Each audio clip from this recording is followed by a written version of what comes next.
आप सभी का डीबीएम क्लासेस पर फिर से एक बार स्वागत है। आज हम इस वीडियो में बात करेंगे क्लास 10 के फिजिक्स के ऊपर और इसमें हम बात कर रहे थे प्रकाश के अपवर्तन। और अभी तक हम इसमें दो वीडियो के ऊपर बात कर चुके हैं। यदि आप इन दोनों वीडियो को नहीं देखे हैं तो आप डीबीएम क्लासेस पर जाकर इन दोनों वीडियो को देख सकते हैं। और इस वीडियो में आज हम बात करेंगे कि अपवर्तनांक किसे कहते हैं या निरपेक्ष अपवर्तनांक क्या होता है। तो आपसे अनुरोध है कि इस वीडियो को आप अपने मित्रों तक शेयर कर दीजिएगा। यदि चैनल पर नए हैं तो चैनल को भी सब्सक्राइब कर लीजिए और सेशन को भी लाइक कर दीजिएगा। थोड़ा सा हम रिवीजन कर लेते हैं जो पिछले वीडियो में हम बात किए हुए थे। तो बात किए थे हम कि अपवर्तन किसे कहते हैं। तो हम आपको बताए थे कि जब प्रकाश की किरण एक माध्यम से दूसरे माध्यम में जाती है तो वह अपने पथ से विचलित हो जाती है। इसी प्रक्रिया को हम प्रकाश के अपवर्तन कहते हैं।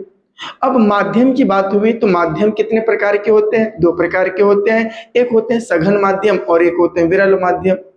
अब अगर बात करें प्रकाश हमेशा गमन करती है कैसी माध्यम में, तो वो होती है पारदर्शी माध्यम में। तो आपसे अगर पूछे क्या दो चार ऐसे पारदर्शी माध्यम का आप उदाहरण दे सकते हैं, तो आपको पढ़ाए हैं कि जैसे निर्वात हो गया, वायु हो गया, जल हो गया, कांच हो गया। तो ये सारे जो भी चीज आप देख रहे हैं ये क्या है आपका, तो ये पारदर्शी माध्यम है। अब अगर आपसे पूछे कि प्रकाश की चाल सबसे अधिक किस माध्यम में होती है, तो आप कहिएगा निर्वात में होती है। अगर बात करें निर्वात में कितनी होती है, तो 3 लाख किलोमीटर होती है। तो ये तमाम सारे टॉपिक के ऊपर हम बात कर चुके हैं। यदि आप नहीं देखें तो अवश्य देख लीजिए। चलिए आज का जो क्लास है हम इनको शुभारंभ करते हैं। तो आप हेडिंग दे सकते हैं कि अपवर्तनांक किसे कहते हैं। ये क्वेश्चन हो गया कि अपवर्तनांक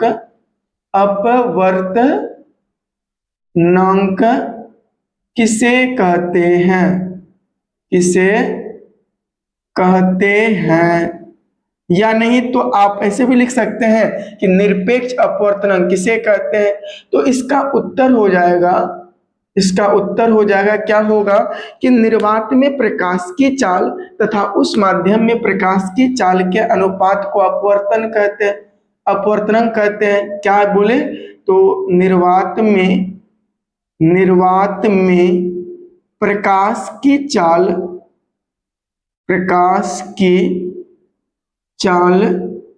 तथा उस माध्यम में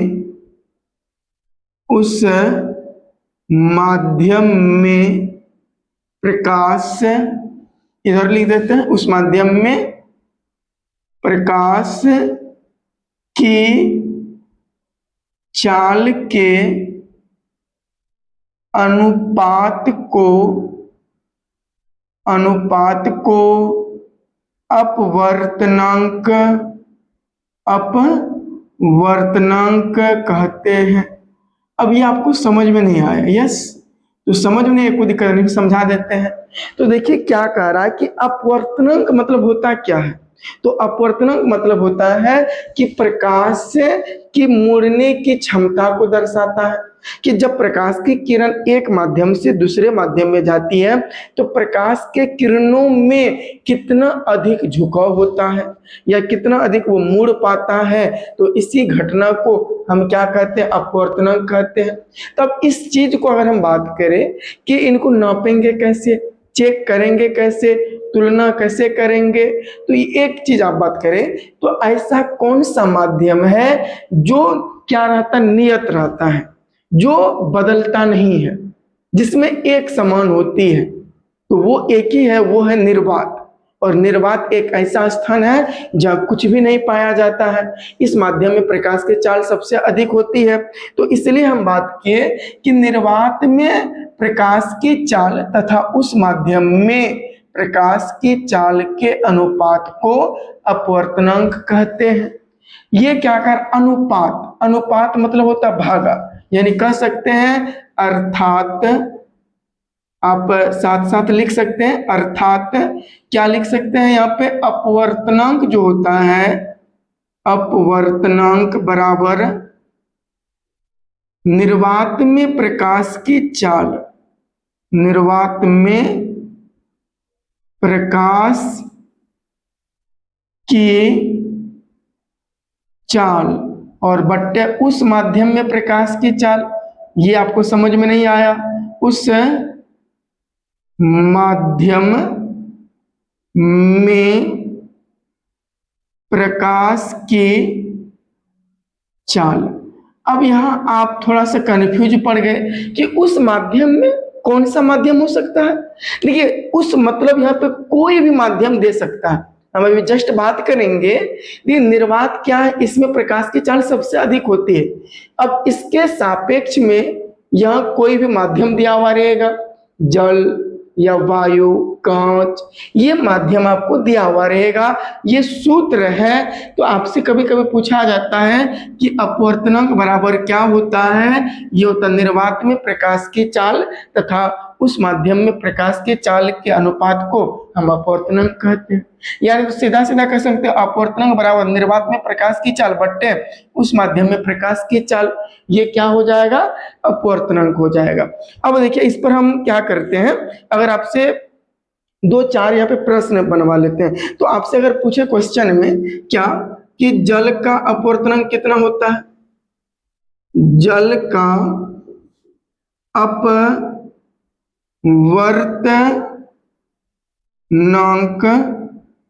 कितना होता है, कितना होता है, क्या आपके पास इसका जवाब हो सकता है? तो देखिए, सबसे पहले अगर हम हल करेंगे तो आप यहाँ पे ध्यान दीजिएगा, जब भी हम हल करेंगे तो हम ऐसे लिख सकते हैं कि सूत्र बराबर लिख सकते हैं, क्या लिख सकते हैं आप, अपवर्तनांक बराबर क्या होता है, अपवर्तनांक बराबर क्या होता है, तो निर्वात में प्रकाश की चाल, बहुत अधिक से समझिएगा अच्छी तरह से, है ना, निर्वात में प्रकाश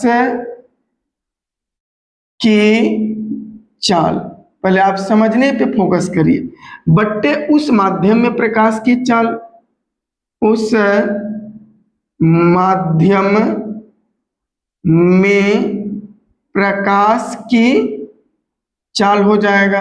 तो एक चीज आप हमें बताइए कि निर्वात में प्रकाश की चाल कितना होता है, बता पाएंगे?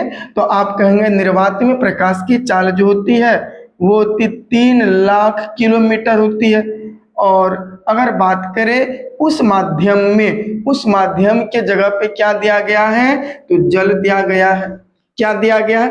तुलना हमेशा हम निर्वात के साथ करेंगे। तुलना किसके साथ करेंगे? निर्वात के साथ। और उस माध्यम के स्थान पे क्या दिया गया? जल। तो जल में बताइए प्रकाश की चाल कितना होती है, तो आप कहेंगे 2,25,000 किलोमीटर होती है। कितना होती है? 2,25,000 किलोमीटर, 2,25,000 किलोमीटर होता है। एक चीज बताइए, यहाँ पे कितना जीरो, 3 0 कैंसिल।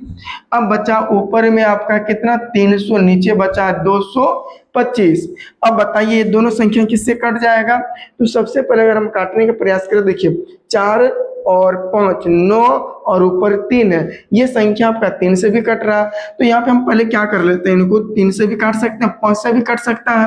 तो इसको हम पहले क्या कर लेते हैं, 3 से काट देते हैं। चलिए, तो 3 से अगर काट दे तो ये 3 एक कम कितना हो जाएगा, 3 हो जाएगा।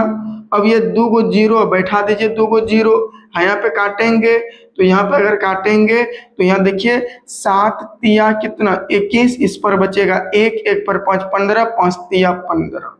अब इसको 5 से काट दीजिए, 5 से काट दीजिए तो ये हो जाएगा आपका 20 पंचे 100, और ये 5 से काटेंगे तो इसको ये कितना बार में कटेगा, तो 5 एकम 5, 5 तिया यहाँ क्या हो जाएगा आपका, 5 एकम 5, यहाँ 2 बचा, और 2 पर 5 25, ये हो जाएगा 25 25, ऊपर 20 नीचे 15। और फिर से काट सकते हैं इसको 5 से, ऊपर देखिए यहाँ पे क्या हो जाएगा, 5 से काटेंगे तो ये हो जाएगा 5 चौके 20, ये होगा 5 तिया 15। यानी कि फाइनल जो रिजल्ट मिला वो मिला 4/3। यदि इसमें भाग देंगे, अब भाग दे सकते हैं, 4 में 3 से भाग, तो यहाँ पे 3 से अगर 4 में भाग देंगे तो 3 एक कम 3 हो जाएगा, 3 यहाँ 1 बचेगा 0.0, ये 3 3 आते रहेगा, तीन तीन क्या होगा, यहाँ आते रहेगा। यानी कि अगर बात करें कि जल का अपवर्तनांक कितना होता है, 1.33 होता है। कितना होता है, 1.33 होता है। तो यहाँ पे इस प्रकार का यहाँ पे आपसे प्रश्न पूछा जाएगा, ये 2 नंबर में पूछा जाता है। हम एक प्रश्न आपको देते हैं, यदि यह हम आपसे बोले कि किसी माध्यम में प्रकाश की चाल, आप लिख सकते हैं यहाँ पे, किसी माध्यम में, किसी माध्यम में प्रकाश की चाल, प्रकाश की चाल 2 लाख किलोमीटर, 2 लाख किलोमीटर प्रति सेकंड है, तो इस माध्यम का, इस माध्यम का अपवर्तनांक क्या होगा। अपवर्तनांक वाट दे दिया, क्या होगा, क्या आप बना पाएंगे? सेम ऐसा ही बनेगा। जल का अपवर्तनांक कितना होता है, तो 1.33। तो आप यदि इनको हल करेंगे, यदि आप इनको हल करेंगे तो चलिए हम देखते हैं, यहाँ पे हल करते हैं। तो देखिए यहाँ पे अपवर्तनांक बराबर क्या होता है, यदि सूत्र लिखे तो सूत्र लिखेंगे तो यहाँ पे अपवर्तनांक बराबर क्या होता है, अपवर्तनांक, और अपवर्तनांक बराबर होता है क्या, तो निर्वात में प्रकाश की चाल, निर्वात में प्रकाश की चाल। तो बताइएगा निर्वात में प्रकाश की चाल कितना होता है, और बट्टे उस माध्यम में, उस माध्यम में प्रकाश की चाल। तो आप बताइएगा कि निर्वात में प्रकाश की चाल कितना होती है, तो 3 लाख किलोमीटर होती है ना। उस माध्यम में प्रकाश की चाल कितना दिया हुआ है, तो यहाँ पे दिया गया है कितना, तो ये दिया गया है 2 लाख। कितना दिया गया है, 2 लाख किलोमीटर प्रति सेकेंड।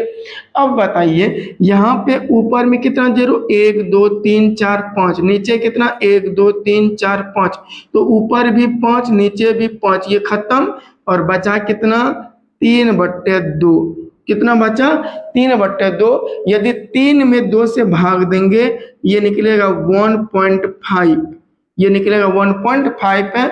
इसलिए कह सकते हैं कि अतः या इसलिए इस माध्यम में जो भी दिया हुआ है, माध्यम दिया हुआ यहाँ पे नहीं, नाम नहीं दिया, डायरेक्ट यहाँ पे मान दिया गया। तो इस माध्यम में प्रकाश, यहाँ पे इस माध्यम का अपवर्तनांक, सॉरी प्रकाश की चाल नहीं, यहाँ इस माध्यम में अपवर्तनांक बराबर क्या हो जाएगा, अपवर्तनांक, या ऐसे बोल सकते हैं इस माध्यम का अपवर्तनांक, इस माध्यम का अपवर्तनांक कितना हो जाएगा, 1.5 हो जाएगा।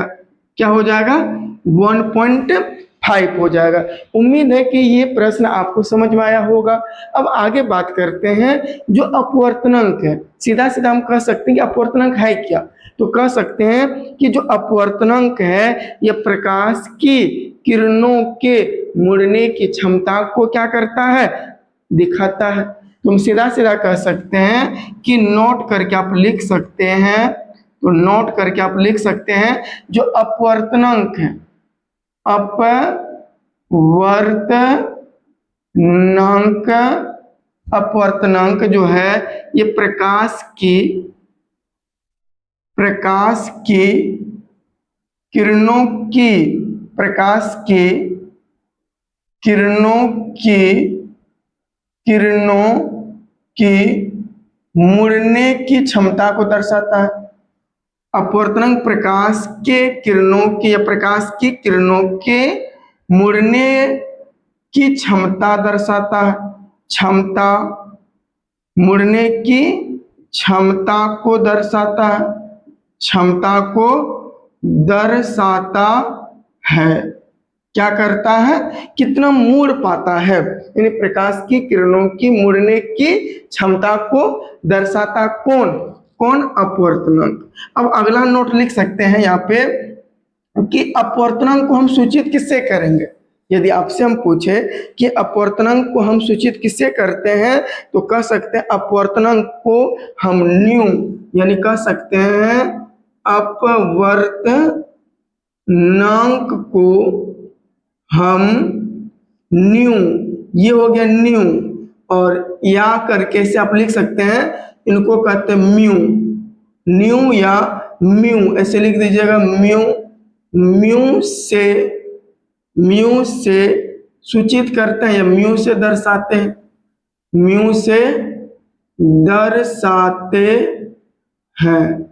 यानी अपवर्तनांक को हम किससे दर्शाते हैं, तो न्यू या म्यू, इनको एन है तो न्यू, ये क्या है म्यू पढ़ेंगे, इसको क्या पढ़ेंगे, म्यू से दर्शाते हैं। तो यहाँ तक आपको क्या समझ में आया, क्या आपको यहाँ तक समझ में आया? अब बताइए, यदि आपसे पूछा जाए कि चलिए उसको बाद में बता देंगे, हीरे का अपवर्तनांक सबसे अधिक क्यों होता है, तो यहाँ तक क्या आपको समझ में आया? यदि आपको यहाँ तक समझ में आया तो आप वीडियो को रोक करके ये सारी चीज अपने नोट में लिख लीजिए। अब चलिए आगे बात करते हैं हम।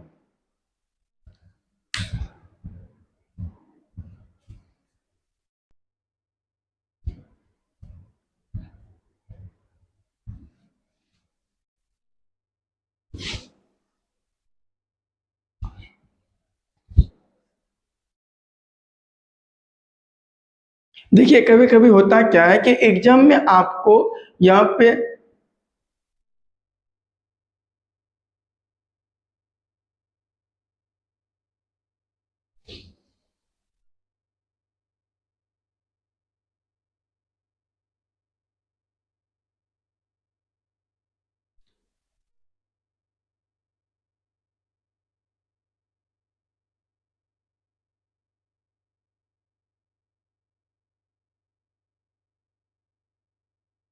देखिए एग्जाम में अक्सर पूछा जाता है कि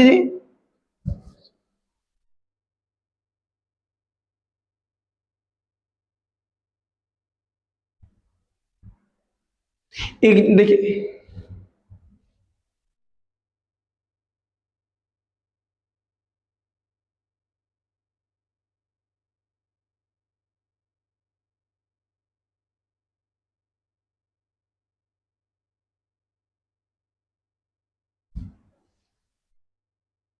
देखिए एग्जाम में अक्सर आपको माध्यम दे देगा और उसका अपवर्तनांक पूछेगा कि जैसे वायु का अपवर्तनांक कितना होता है, जल का अपवर्तनांक कितना होता है, बर्फ का अपवर्तनांक कितना होता है, केरोसिन तेल का अपवर्तनांक कितना होता है। ऐसे ही अक्सर पूछा जाता है कि हीरे का अपवर्तनांक कितना होता है। तो चलिए हम इनके ऊपर भी बात कर लेते हैं। तो आप अपने नोटबुक में आप ऐसे लिख सकते हैं, एक तरफ लिख दीजिएगा अपवर्तनांक, और सॉरी माध्यम, माध्यम, और एक तरफ लिख दीजिए आप अपवर्तनांक, अपवर्तनांक। तो यदि हम बात करें कि माध्यम के ऊपर अगर हम बात करें, बस इंपॉर्टेंट सब हम ही देंगे। यहाँ पे अगर बात करें माध्यम के ऊपर, तो यहाँ पे सबसे पहले अगर हम बात करें वायु के ऊपर, तो वायु क्या एक प्रकार का माध्यम है। तो वायु का अपवर्तनांक कितना होता है, तो ये होता है 1.0003 होता है। क्या होता है, 1.003 होता है। अगर हम आपसे पूछे यहाँ पे कि जल का अपवर्तनांक कितना होता है, अभी जस्ट हम लोग अभी निकाले हैं कि जल का अपवर्तनांक कितना होता है, वो होता है 1.33 होता है। 1.33 आते रहेगा 33। यदि अगर बात करें हम कि अगर बात करें कांच का अपवर्तनांक कितना होता है, कांच का अपवर्तनांक कितना होता है, ये होता है 1.5 होता है। कितना होता है, 1.5 होता है। यदि बात करें हम बर्फ का अपवर्तनांक कितना होता है, बर्फ, तो बर्फ का जो अपवर्तनांक होता है वो होता है, वो क्या होता है 1.1 ये होता है 31 होता है। बर्फ का अपवर्तनांक कितना होता है, 1.31 होता है। अगर बात करें आगे कि केरोसिन तेल का, केरोसिन तेल का अपवर्तनांक कितना होता है, तो केरोसिन तेल का होता है 1.44 होता है। क्या होता है, 1.44 44 होता है। यदि अगर हम बात करें कि हीरा का अपवर्तनांक कितना होता है, तो हीरा का जो अपवर्तनांक होता है ये होता है 2.42 होता है। अब देखिए अपवर्तनांक को दर्शाते किससे, म्यू से दर्शाते हैं। तो आपके मन में ये भी होगा से कि आप यहाँ पे म्यू क्यों नहीं लगाए, कोई दिक्कत नहीं, लगा सकते हैं कि वायु का अपवर्तनांक होता है 1.0003 या म्यू लगा दीजिए, कोई दिक्कत नहीं है, या म्यू लगा दीजिए। अगर बात करें जल का अपवर्तनांक कितना होता है 1.33 म्यू होता है। अगर बात करें कांच का अपवर्तनांक 1.5 म्यू होता है। बर्फ का अपवर्तनांक 1.31 म्यू होता है। अगर बात करें केरोसिन तेल का अपवर्तनांक 1.44 म्यू होता है। अगर बात करें हीरा का अपवर्तनांक क्या कितना होता है 2.42 ये होता है हीरा का अपवर्तनांक। तो ये आपसे कई बार पूछा जाता है, इसमें इंपॉर्टेंट आपका हो जाएगा वायु हो जाता है, जल हो जाता है, और कई बार केरोसिन तेल, बर्फ, लेकिन ये बार बार पूछा गया है कौन सा, हीरा। हीरा अक्सर पूछा जाता है कि हीरा का अपवर्तनांक कितना होता है 2.42 होता है। देखिए आपसे अगर कभी पूछा जाए कि हीरा का अपवर्तनांक अधिक क्यों होता है, तो हम लिख सकते हैं सभी पारदर्शी माध्यमों में से हीरा में प्रकाश की चाल सबसे कम होती है, इसलिए हीरा का अपवर्तनांक अधिक होता है।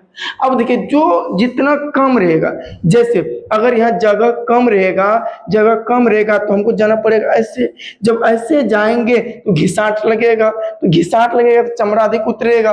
ठीक इसी प्रकार से जैसे कि कोई भी पारदर्शी पदार्थ हो लेकिन वो अधिक क्या हो, कड़ा हो, उनके कण अधिक सटा हुआ हो, और वो क्या पारदर्शी है, तो किरण तो जाएगी लेकिन वो विरोध करेगा। जितना अधिक विरोध करेगा किरण को, उतना अधिक किरण क्या करेगा, फैलने के लिए चाहेगा, उतना अधिक चारों साइड से निकलेगा।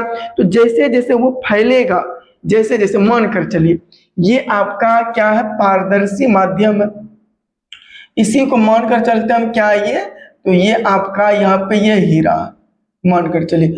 अब हीरा होता क्या है कि बहुत अधिक सघन माध्यम होता है, तो इससे ये पारदर्शी है क्या, किरण आएगा तो आने के लिए चाहेगा लेकिन ये इधर आने के लिए देता नहीं है, लेकिन फिर भी आएगा, है तो पारदर्शी, तो ये चारों तरफ चमकेगा, फैलेगा, ये किरण इधर से भी आएगा, ये चमकेगा, ऐसे ऐसे चमके, क्योंकि जाने के लिए देता नहीं है। अगर जाने के लिए देगा तुरंत ही निकल जाएगा, ये तुरंत निकल जाएगा।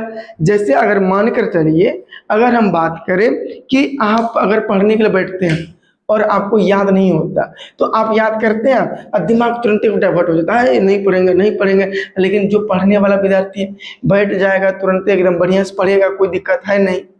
मान कर चलिए कि आपके पापा जी आपको कहीं मेला भेज रहा है, अगर कहीं मेला भेज रहे, अगर अक्के बार आपको क्या करे, वो 1000 रुपया निकाल कर दे दे, कोई दिक्कत है नहीं, लेकिन आपको 5 रुपया दे, 10 रुपया दे, आप मुंह फुला लीजिएगा, गुस्सा करिएगा, जितना कम देगा उतना। तो वही प्रकार से अगर बात करें यहाँ पे, तो यहाँ क्या होता है, किरण वो आने के लिए चाहती है लेकिन ये इतना सघन है तो पारदर्शी लेकिन सघन है ना, सघन है सभी माध्यमों में से, तो ये किरण को चारों ओर फैला देती है। तो लिख सकते हैं कि हीरा का अपवर्तनांक अधिक क्यों होता है, तो लिख सकते हैं कि सभी पारदर्शी माध्यमों में से, क्या लिख सकते हैं कि सभी, आप लिख सकते हैं नोट करके, यहाँ पे नोट करके लिख सकते हैं, सभी पारदर्शी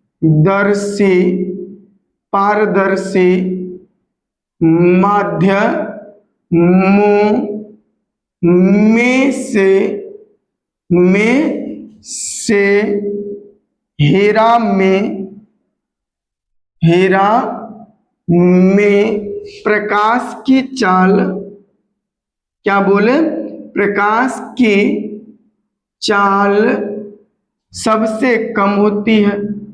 क्या होती है, सबसे कम होती है, इसलिए क्या बोले, इसलिए हीरा का अपवर्तनांक अधिक होता है, इसलिए हीरा का अपवर्तनांक क्या होती, सबसे अधिक होता है, सबसे अधिक होता है। तो आपसे अगर कभी भी एग्जाम में पूछा जाए तो आप क्या करें, बना पाए कि ना बना पाए।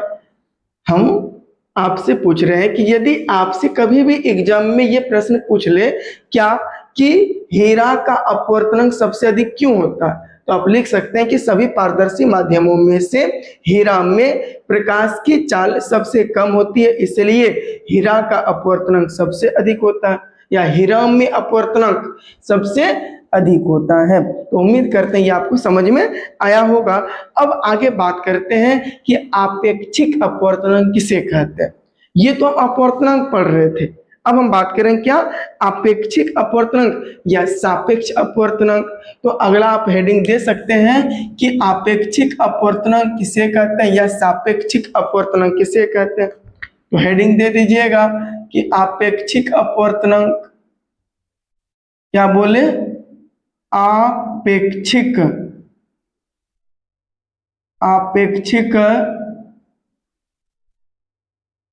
अपवर्तनांक किसे कहते हैं, आपेक्षिक या निरपेक्ष। ऐसे निरपेक्ष, सापेक्षिक या निरपेक्ष नहीं होगा, सापेक्षिक अपवर्तनांक, सापेक्षिक अपवर्तनांक किसे कहते हैं, किसे कहते हैं। अपवाद का देखिए ये क्या है, आपेक्षिक अपवर्तनांक है, क्या है ये, आपेक्षिक अपवर्तनांक है। तो देखिए आपेक्षिक अपवर्तनांक का मतलब क्या होता है।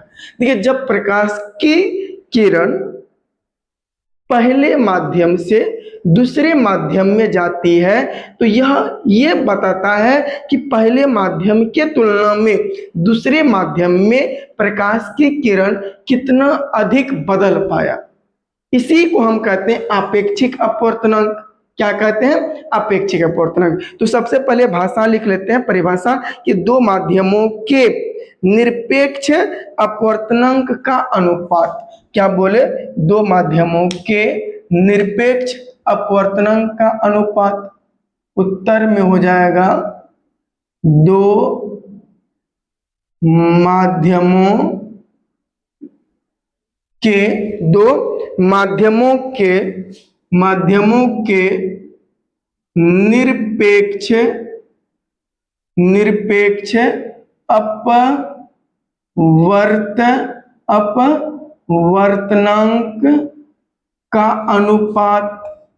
का अनुपात क्या बोले कि दो माध्यमों के निरपेक्ष अपवर्तनांक का अनुपात आपेक्षिक अपवर्तनांक कहलाता है।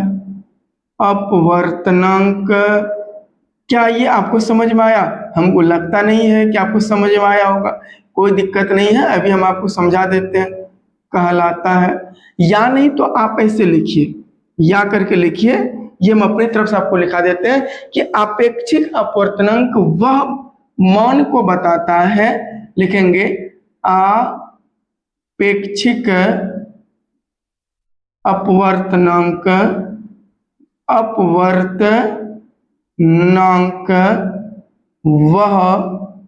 वह मान को बताता है कि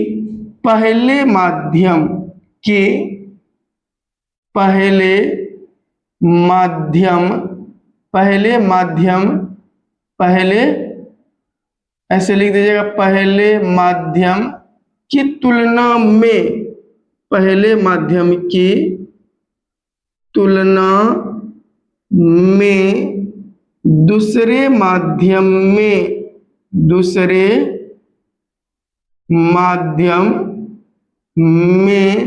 प्रकाश की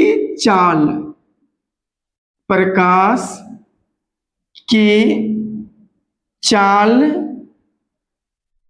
में कितना अधिक बदलाव हुआ, या कितनी बदलाव हुई, या कितना अधिक अधिक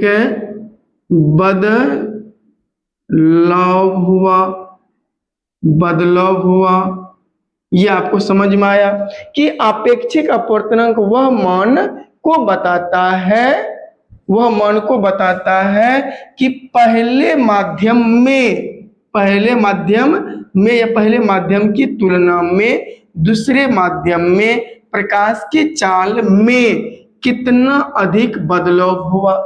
जैसे अगर हम बात करें कि यहाँ पे अगर बात करें एक समतल सतह ले लेते हैं, आप ऊपर समझ लीजिए ये वायु है और नीचे समझ लीजिए जल है। क्या है? जल है। तो ये दोनों माध्यम को अगर आपस में हम बात करें तो कौन सा माध्यम यहाँ पे विरल माध्यम है और कौन सा माध्यम सघन माध्यम है, आप कमेंट में बताइएगा। तो इन दोनों में ये हो जाएगा आपका विरल माध्यम हो जाएगा और नीचे जल है जो ये सघन माध्यम हो जाएगा। कौन सा माध्यम हो जाएगा? सघन माध्यम हो जाएगा। अब देखिए सतह के किसी भी बिंदु पर खींचे गए लंब को हम अभिलंब कहते हैं। क्या कहते हैं? अभिलंब कहते हैं। अब देखिए जब विरल माध्यम से कोई भी किरण आएगी तो ये जाने के लिए चाहेगा सीधे, लेकिन ये विरल से किस में जा रही है? सघन में। तो ये क्या होगा? अभिलंब की ओर मुड़ जाएगी। तो यही चीज बताया जा रहा है कि अपेक्षिक अपवर्तनांक वह मान है जो पहले माध्यम की तुलना में दूसरे माध्यम में प्रकाश की चाल में कितना बदलाव हुआ। फिर से समझिएगा कि अपेक्षिक अपवर्तनांक वह मान को बताता है कि पहले माध्यम की तुलना में दूसरे माध्यम में प्रकाश की चाल में कितना बदलाव हुआ। आप बताओ ना, यहाँ पे बताइए। ये तो जा रहा था सीधे, तो यहाँ पे कोण को नापेंगे किससे? कभी भी नापेंगे लंब से, मतलब अभिलंब से। ये देखिए कितना बड़का है और ये कितना छोटका हो गया, तो यही क्या हो जाएगा यहाँ पे? ये हो जाएगा अपेक्षिक अपवर्तनांक। क्या हो जाएगा? अपेक्षिक अपवर्तनांक। अब ये हम आपको आगे बताएंगे कि अपवर्तन में किरणों की व्याख्या करें। क्या बोले? तो बोले कि प्रकाश के अपवर्तन की व्याख्या करें या प्रकाश के किरणों की व्याख्या करें। तो यहाँ पे आने वाली किरण को हम आपतित किरण, जाने वाली किरण को अपवर्तित किरण, जिस बिंदु पे पड़ेगा इसको क्या बोलते हैं?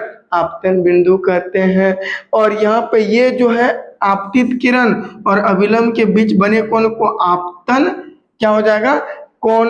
और यहाँ पे अभिलंब और अपवर्तित किरण के बीच बने कोण को इसको क्या बोलेंगे? अपवर्तन कोण। कोण आई, कोण आर हो जाएगा। इंसिडेंट रे, रिफ्रैक्टेड रे। तो ये सारे पॉइंट जो है, जो भी टॉपिक है, ये हम नेक्स्ट वीडियो में बात करेंगे। आज के लिए हम यहीं तक रहने के लिए देते हैं। उम्मीद करते हैं ये आपको समझ में आया होगा।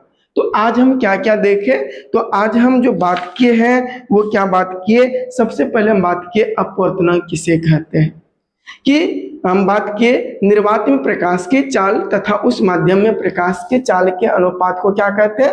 अपवर्तनांक कहते हैं। बात की अपवर्तनांक बराबर क्या होता है? निर्वात में प्रकाश की चाल बट उस माध्यम में प्रकाश की चाल, ये अपवर्तनांक का सूत्र हो गया।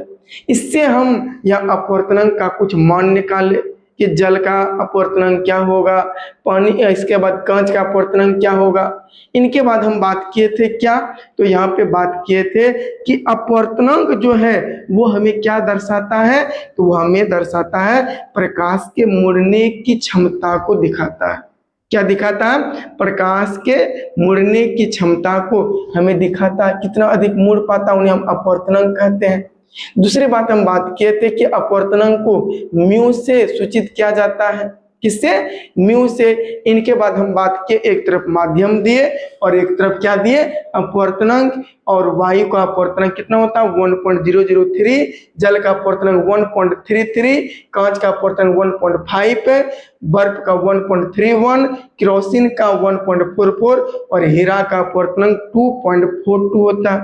अब आगे आपसे पूछा जाएगा कि हीरा में अपवर्तनांक अधिक क्यों होता है, तो कह सकते हैं कि सभी पारदर्शी माध्यमों में से हीरा में प्रकाश की चाल सबसे कम होती है, इसलिए हीरा का अपवर्तनांक क्या होता है, अधिक होता है।